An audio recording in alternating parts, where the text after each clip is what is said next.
Sharks, the great predators of the ocean deeps, have infested tropical seas since time began. This could be a typical scene in the Bahamas or southern Australia, as the big game fish are weighed in for the millionaire sportsmen who hunt them with rod and line. But in fact, it's a picturesque little fishing port at the western tip of the British Isles, with the unlikely name of Looe. It had remained unspoiled and unchanged for centuries.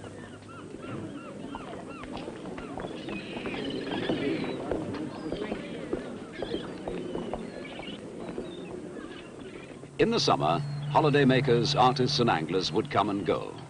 But the real lifeblood of the community came from the old fishermen.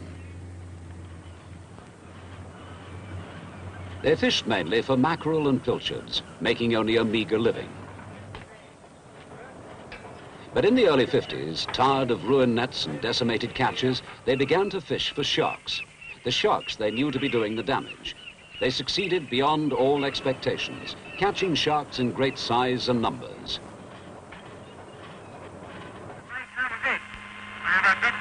The Shark Angling Club of Great Britain came into being, with its headquarters on the quayside. From his tiny office, the secretary can listen into the shark fishermen and keep the port in touch with their catches.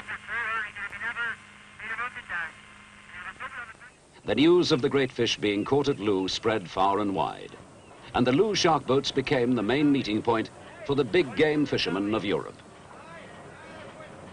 The actual fishing for the sharks seems deceptively simple.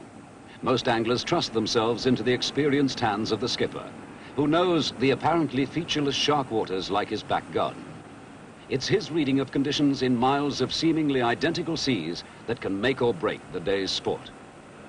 Once on the right spot, the engines are cut and the boat allowed to drift down the tide.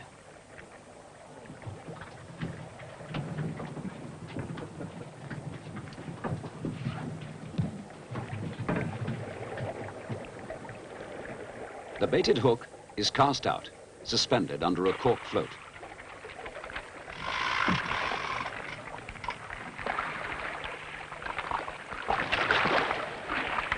A high-smelling trail of mashed pilchards, rubby-dubby, the Cornish call it, is hung over the side in nylon bags, sending out a strong scented trail to attract any shark in the area. Once the bait is out and the rubby-dubby working, the angler can only wait, sometimes for hours at a time.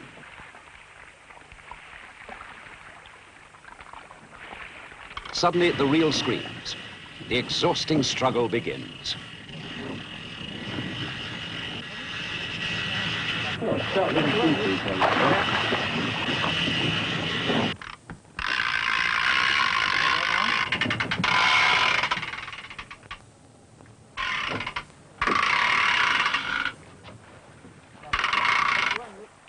A furious shark is all speed and angry muscle.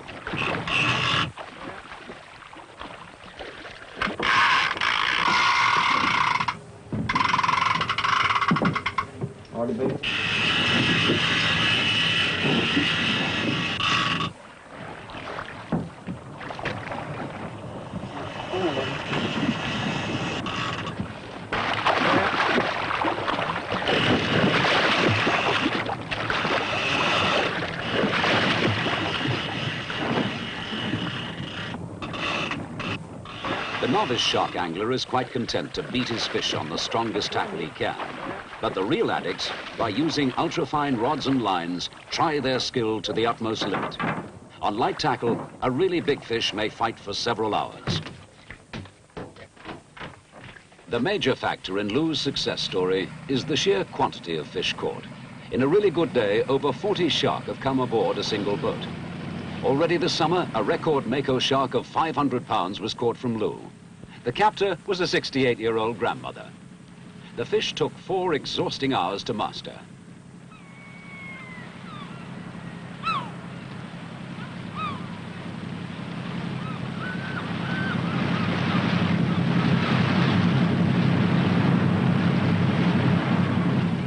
The return of the shark fleet in the summer evenings is the event of the day. The number of pennants each boat carries tells how many sharks they've caught that day. The bigger fish are taken into the weighing centre outside the club headquarters.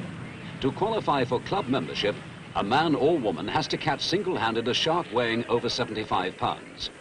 And they have members from every country in Western Europe, as well as the more fashionable big game fishing areas of Australia and America. Big game fishing used to be a rich man's pastime. In Cornwall, it is a very cheap, exciting day out.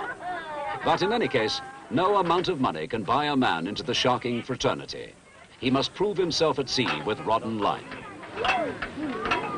The weigh-in is the moment of triumph for the sharker.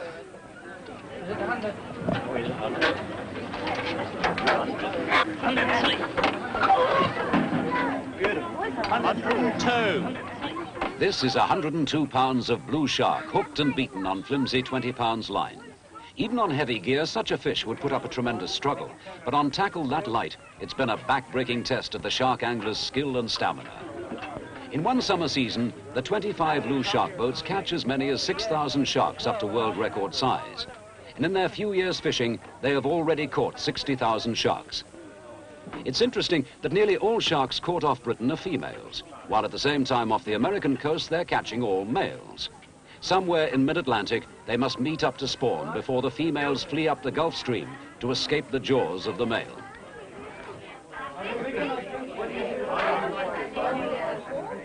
Shark fishermen come to Looe from every corner of the world. They can register with the club and swap yarns with shark fishermen from a dozen different countries. They leave flags from their fishing clubs at home as mementos. They bring with them their own ideas and methods, forming an international pool of sharking expertise.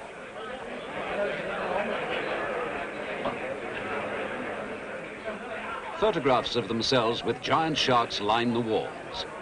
The talk is mostly about big sharks, about fish they have caught and fish that broke away. They all agree on one thing, that there are far bigger sharks swimming off the shores of Britain than any that have yet been caught. And so, each summer, they will return with their rods and reels to Looe, shark capital of Europe.